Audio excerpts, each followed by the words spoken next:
Kain ka din. Parang super bagay siya sa movie nights, gano'n. Kain tayo! For today, magte-taste test naman tayo ng iba't ibang flavors ng mga bubble tea na nakakan. Habang finifilm ko to, merienda time. Kaya ito yung ating mga kakainin. Tapos meron ako ditong chips and meron ding mani dyan sa ilalim. Taro, we also have the classic Taiwan milk tea. Meron tayo ditong brown sugar. And then meron din tayong matcha. Kita ko lang dito sa grocery nung nakaraang araw. And I'm very, very curious kung ano yung last natin dito sa may taro.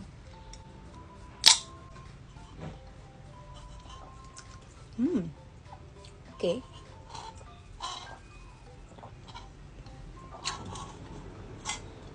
May sago siya. Well, malamang bubble milk tea nga, diba? Pero yung texture ng sago niya, hindi siya yung normal sago na natitikman natin pag sa mga regular na milk tea shop. But this is good. Lasa ko naman yung pagkataro niya, pero very artificial siya. By the way, nag-check na rin ako sa internet kung meron akong mabibilhan ng ganito. So far, wala pa akong nakikita na link. So, if meron akong makita, I'm gonna let you guys know.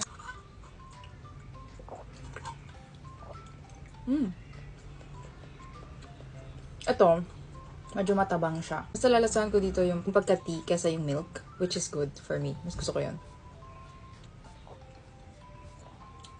Okay. Chips.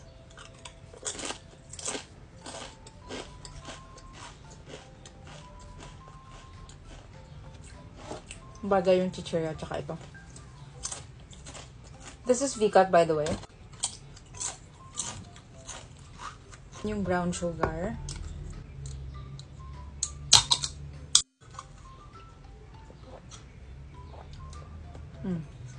Ito, definitely mas matamis siya kaysa dun sa classic. Pero masarap. Na-enjoy ko yung mga sago niya dito. Yung texture ng pagkasago nito, para siyang yung mga sago ng Pilipinas. Yung mga sagot kulaman, ganun. Ganun yung sago nito. Ito naman yung matcha.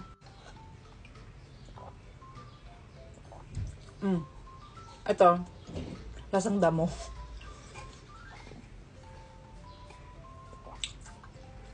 This is my least favorite kasi kapag pag matcha na milk tea, ang gusto ko yung creamy. This one is not creamy.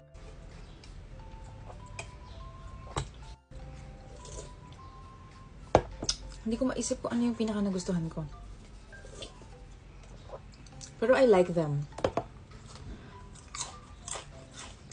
It's not as sweet as yung mga normal na milk tea na naiinom mo sa regular milk tea na places. By the way, nabili ko siya ng I think 40, 47, 49, gano'n. Basta less than 50 pesos yung bili ko dito. Which is very sulit for me. Ay!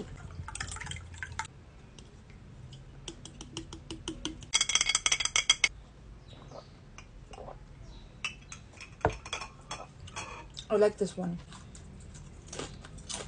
Ayun yung mga nuts sa ilalim. I'm gonna rank yung mga nagustuhan kong flavors. As far as I know, may iba pang flavors sila.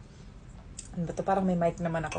As far as I know, meron silang mga iba pang flavors aside from this. Parang hindi ko kinuha lahat eh. Yung Taiwan Classic.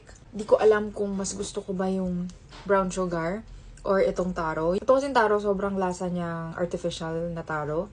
So, medyo na-off ako. Ito kasi, mas matamis siya than this one. Tapos, hindi siya lasa ng brown sugar that you would expect sa mga regular na mga milk teas. Ito yung second ko, pantay sila. So, this is the first one.